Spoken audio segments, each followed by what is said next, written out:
Welcome to The Old Man of the Three with JJ Redick and Tommy Alter, presented by Cash App and brought to you by 342 Productions. This is episode 96, Draymond Green. Tommy, this is a particularly long interview that we have with Draymond. Particularly long. We pushed our flight twice to finish this interview. I think we should give some context of where we are right now. Well, we're in a hotel room in Los Angeles. It's 8 a.m. JJ had quite a lot to drink last night. That's not true. I had quite a lot of sleep is what I had. I had one of the best nights of sleep I've had in a long time. This is the first OM3 West Coast swing. Yeah. So we're just having our coffee and getting ready for the day. So we get into a ton of stuff with Draymond. And he's, I think, one of the most fascinating individuals in the NBA, not just on the court, but off the court. And we touch on a ton of stuff. What's interesting is I think prior to this back/calf injury that he has right now, I think it could be said that he was the front runner to win Defensive Player of the Year. And as we were doing our research for this episode, I didn't realize he'd only won Defensive Player of the Year once in his career. It seems crazy. It seems crazy because he's been the linchpin of the defense on all of these championship teams. You would think that generally that kind of success would lend itself to hardware. Yeah. And if you look at some of the other top defensive guys, Giannis, of course, Rudy Gobert, I think even to a degree, some really good wings, and Mikal Bridges is one of those guys. Andre Iguodala in his prime was one of those guys. But if you look at Draymond, what makes him so good is his versatility. Obviously his intelligence, which we can talk about as well, but Draymond at his size is about 6'6". He's got really long arms and he can switch. He can play drop coverage. He can play in blitz. He can play in a hedge. He literally at any point in time will be doing any sort of coverage in pick and roll. He'll switch off the ball. He has the awareness that I don't know that many players defensively can match. Yeah. So I'm going to run through some of the other people. We can sort of discuss them one by one. But I had a question for you about this award in general. Right. It's a great question. Is winning? Is this one of those awards where winning is more important than somebody's individual ability to affect a game? So if there's a defensive player who's just a dominant force and maybe leads the league in blocks, leads the league in steals, deflections, whatever it may be, but the team doesn't win because offensively they haven't figured out, is that something that you would take into consideration here, or is it really just more of like an individual effort in terms of their ability to affect the other team's schemes and everything like that?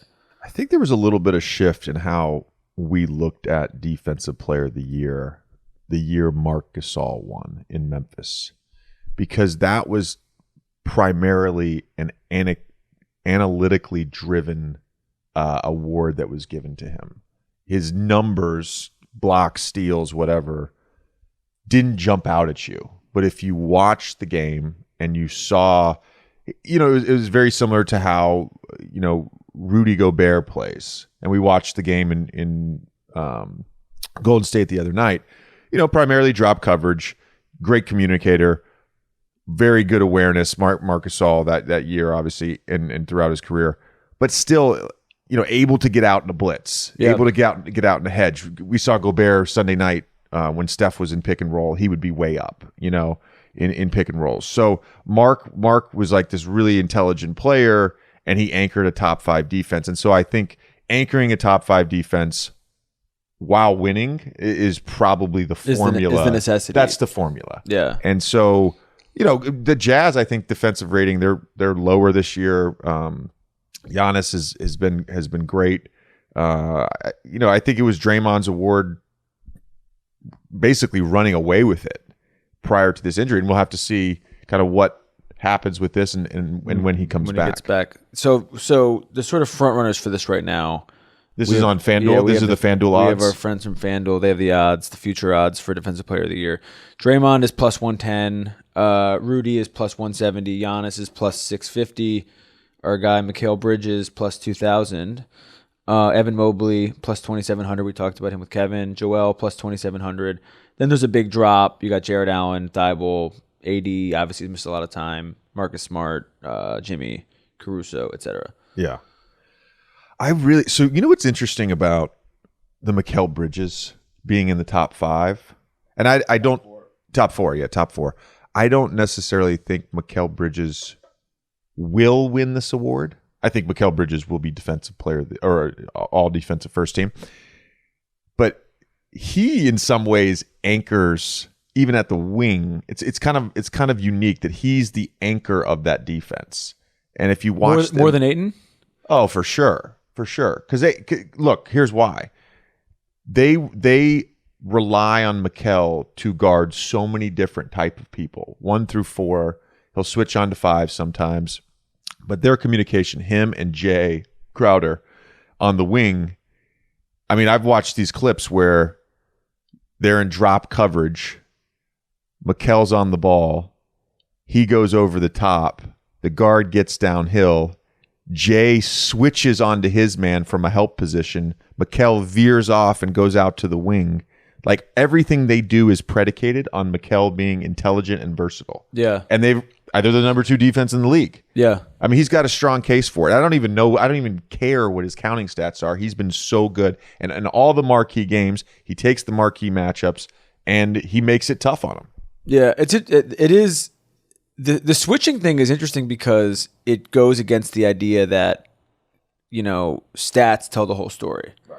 Because it's not that it's not that he's leading the league in anything statistically. It's just, but his ability to guard 1 through 5 is what makes him unique, and that's something that even like DeAndre is not doing. Yeah, Joel is 5th right now. Joel is 5th on this. No, Joel is 6th. Evan Mobley. Well, Joel and Evan Mobley are tied for 5th. Okay. I mean, you could make an argument that with the way Joel is playing, that you should basically make every bet, whatever his odds are for any award postseason, because he's been dominant. And you've been a beneficiary of that, playing on a defense with him. No, the 2 years I was there, and even the year prior when he played in 30 games, the first year that he really played, when he was on the court, the Sixers had the equivalent of the number 1 defense in the league. Yeah.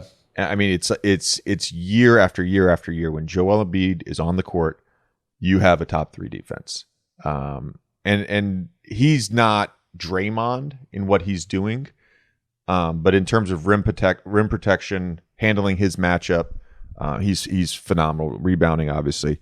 Again, if you want to download the FanDuel app, you can also go to fanduel.sportsbook.com.